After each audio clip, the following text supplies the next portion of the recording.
Tai Chi Thinking. Xiefeng. Why is life so confusing? It is because the myriad phenomena confound our thinking.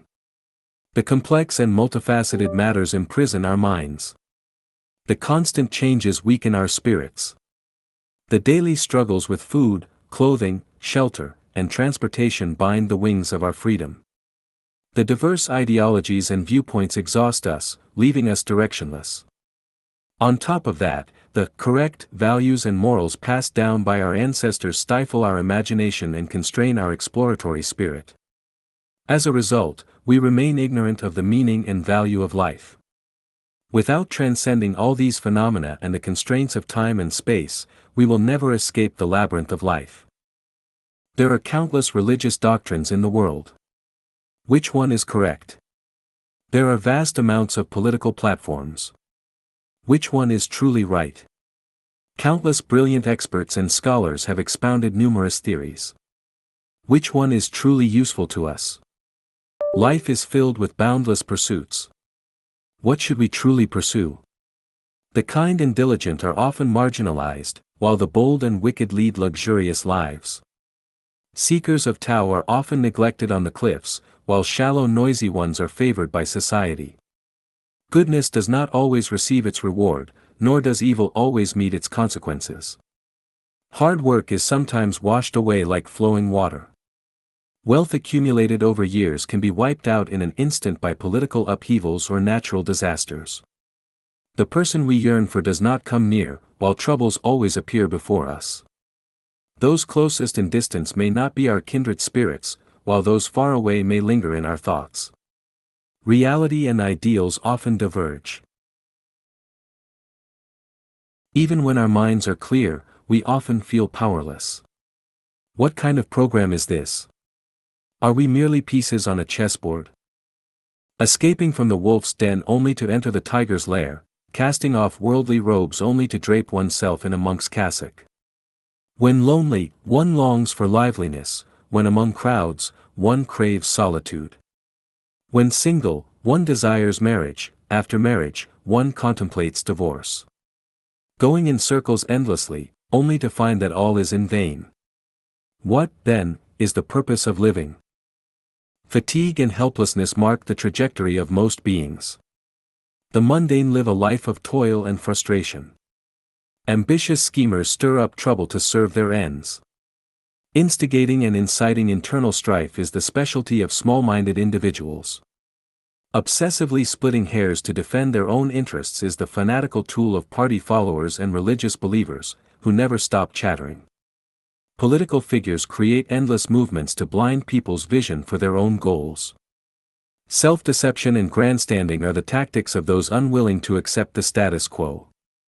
Some revel in nitpicking and dousing others' enthusiasm simply out of boredom. Spreading gossip and stirring trouble are the favorite pastimes of troublemakers. In such a society and era, without Tai Chi thinking, it is difficult to make sense of everything. What is Tai Chi thinking? Tai Chi thinking is the ability to transcend the constraints of myriad phenomena, using the wisdom of celestial beings to discern the fundamental principles governing the universe. By grasping these principles, one can gain a clear vision of life's purpose and swiftly achieve the sublimation of life, completing the arduous journey of existence with ease. The core of Tai Chi thinking is the yin-yang duality. No matter how many phenomena exist, they all fall into the category of yin or yang. By using yin-yang as a guiding principle, we can grasp the overarching structure of the world and gain clarity in our thoughts, transforming chaos into tranquility and confusion into understanding. The ultimate origin is Wuji, the state of limitless potential, which gives rise to Tai Chi, the supreme ultimate. Tai Chi generates yin and yang generate the four symbols generate the 8 trigrams, and the 8 trigrams generate the 64 hexagrams, which in turn give birth to the myriad things of the universe. Now, instead of starting from the vast complexities of the universe, we work in reverse, discarding the myriad phenomena, the hexagrams, the 8 trigrams, and the 4 symbols, and directly focusing on yin-yang. By observing all matters through this duality, we can find the optimal path for life and existence.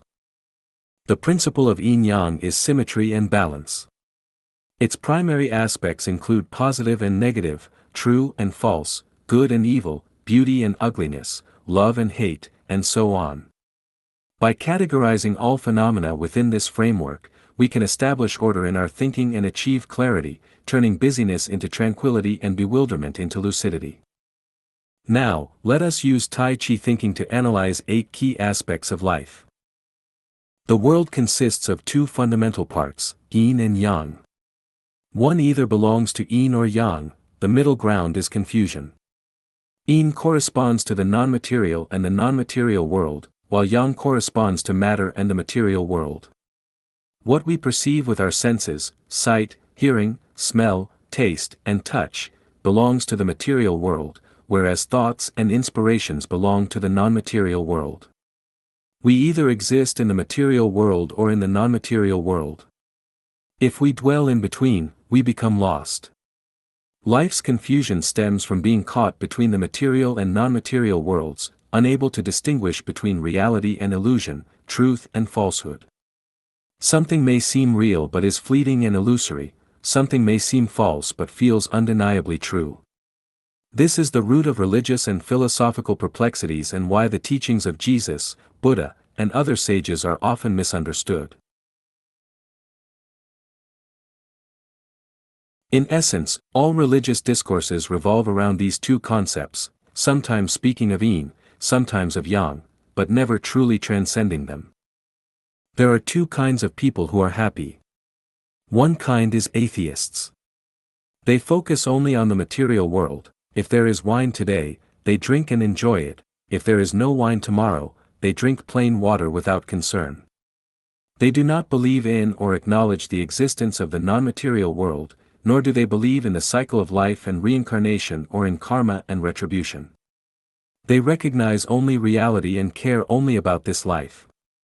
They never think about heaven or hell, never consider karmic consequences and affinities, and never concern themselves with how their words and actions might affect their future life.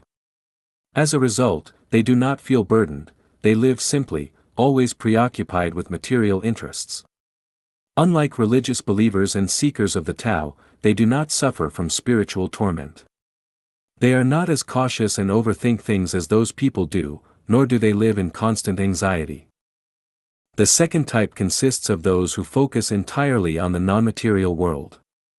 They see through worldly illusions and remain detached from material concerns. Whether nations rise or fall, whether humanity thrives or perishes, whether the earth continues or vanishes, none of it disturbs them, for their consciousness dwells in the non-material world. The ones who live with exhaustion are those who dwell in the material world yet refuse to let go of anything in it, while also yearning to obtain everything from the non-material world.